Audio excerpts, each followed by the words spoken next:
Welcome back. All right, so as I'm starting this review, there's a minute and 21 seconds left in the first period of the Abbotsford home game against Texas. I'm not there, I'm home.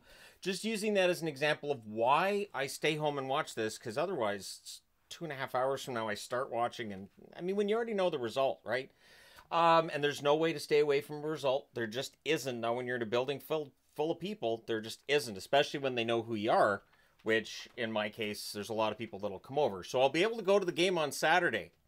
Why, you ask? Because Dallas didn't win a period tonight. So one of the debates that's been out there is about which period Dallas has outplayed Edmonton in this series. And I think when you're having to say, look, I think they were pretty good in that one period, you're probably not winning the series. I'm going to stand by what I've been saying, too. I think that this was just a bad matchup for Dallas. It is. It's a bad matchup for Dallas. They do not have what it takes to defeat Edmonton. Maybe next year, sure, maybe. But that's why I have been looking at this series and thinking, how different could it be if Winnipeg had got here? Would it have been a little bit closer? Maybe, probably. But at any rate, Skinner at one end and Ottinger at the other. We will talk about Jake Ottinger. So Ekholm's in, Stetcher's out. I thought Matthias Ekholm had a very good game for the Oilers tonight. Bork was in for Dallas. Not overly prominent in this game other than a penalty he takes. Ceci has a rush chance that's blocked. We get a power play for the Oilers. This is where Bork takes his high sticking penalty. And I put that there was a high stick because I know there's been complaints about the officiating, but you have to call high sticks. So Draisaitl fires one wide, puck's cleared, and then at 2:31, Corey Perry buries a net feed. McDavid and Draisaitl with the assists. So this one's from the doorstep. It is the first shot, but it's Corey Perry on the doorstep. It's not like he hasn't scored like 15,000 goals from there in his lifetime. And that is the 100th career playoff assist for Connor McDavid. So it's 1-0 Edmonton. One problem Dallas had throughout the series was chasing the game. They had the first goal 0 times in 5 games.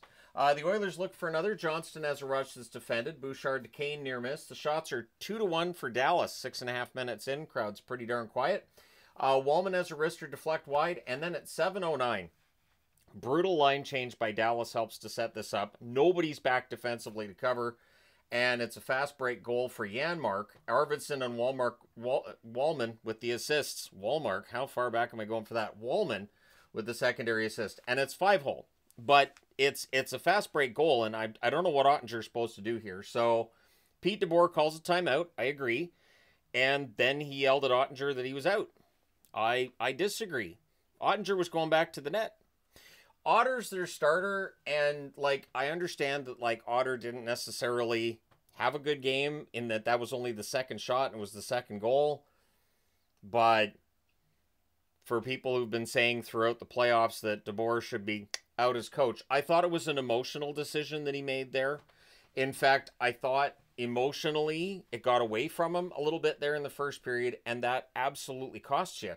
So the Oilers look for another, and they find one. At 8 minutes and 7 seconds, Jeff Skinner buries one from the doorstep. That was the 6th shot on net for Edmonton already.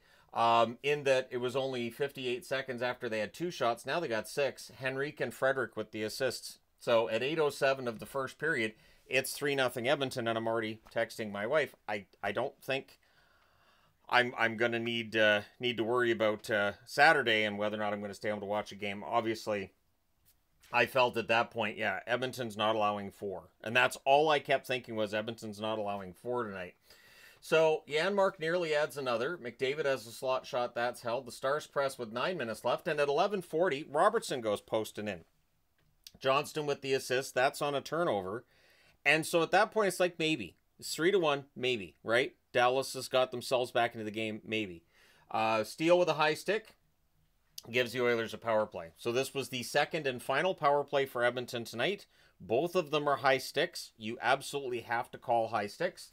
Early clear, McDavid fires one wide, puck's cleared again. There's a shorthanded rush by Johnston. The Stars prevent a setup and they kill it off. So Edmonton gets nothing out of their power play.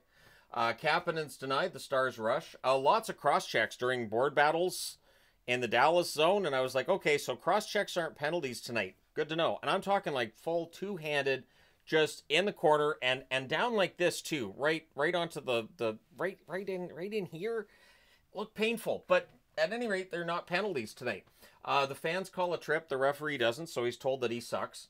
Duchesne has a rush chance. That's blocked. Much better second half for Dallas, but they're down 3-1 after one. Second period, DeSmith's still in the net because one of the debates was whether or not Ottinger would stay in. And on Sportsnet's coverage, Kelly Rudy agreed with pulling Ottinger. Kevin Bieksa did not. I agree with Bieksa. I think you stay with your starter. It wasn't his fault, I don't think, on either goal. The defense lets him down on the second one. On the first one, it's parried from the doorstep. Good luck on that. Anyways, teams trade early turnovers. The Oilers have a 3-on-2. That's broken up. The Stars then draw a power play. Really, really important for Dallas at this point in the game.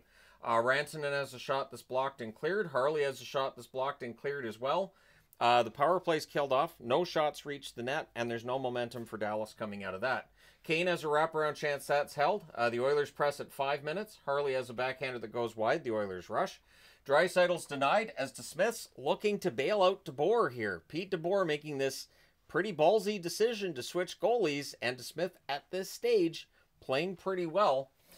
So the shots are 5-0 Oilers at 7 minutes. Nurse has one that he fires wide on a rush. Marchment has a tip shot that's kicked aside. The Stars press at 9.5 minutes. Duchesne to Marchment gets blocked by Wallman.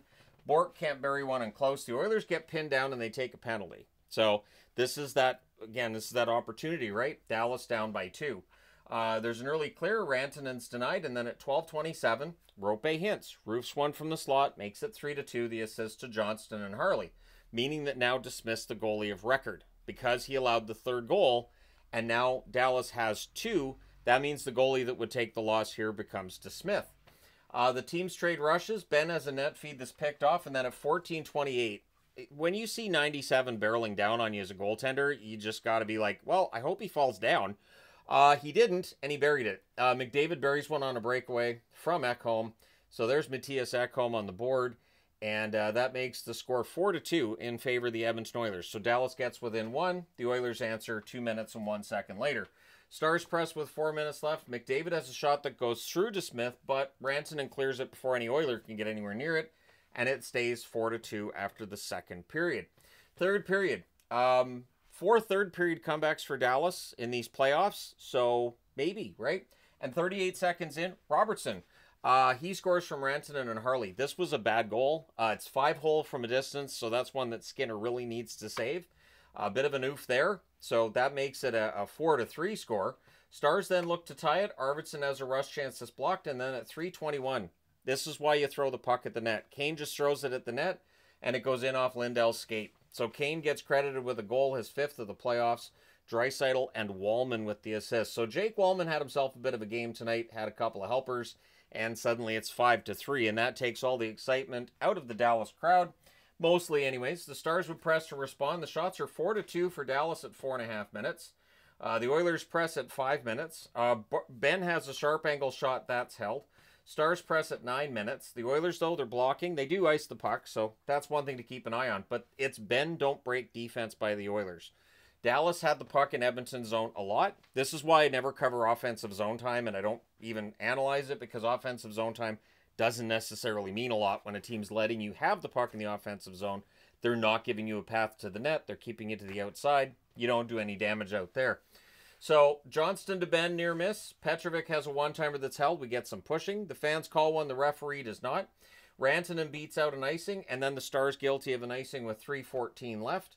Kapanen has a rush chance that's kicked aside. The goalie pull would happen with 2 minutes and 40 seconds left. And then it's an Oilers icing with 1 minute and 33 seconds left. Not that Edmonton's giving Dallas anything at this point.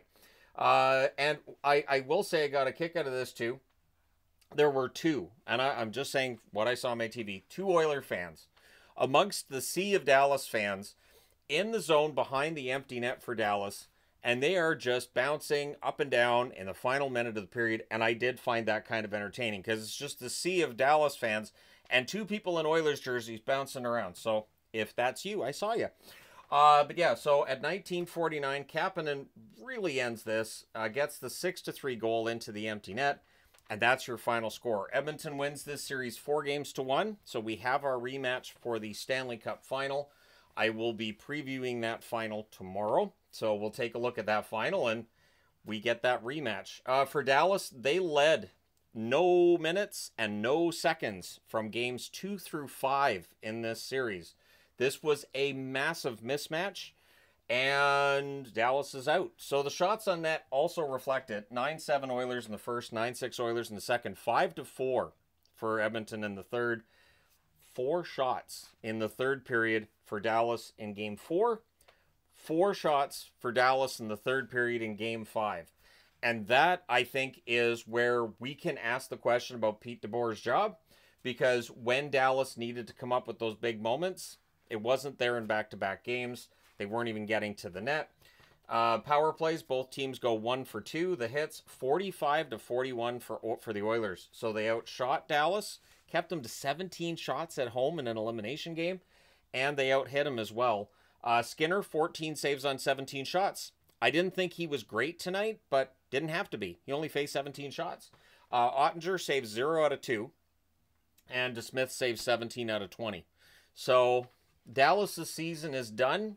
They move on to next year, and the Edmonton Oilers will be playing Florida. That series will start on Wednesday. So I have this really odd experience between now and Wednesday of there's no NHL games to watch. So I don't know. It's weird. I don't know how I feel about that. Don't be surprised when I review AHL games on this channel in the meantime and in between time.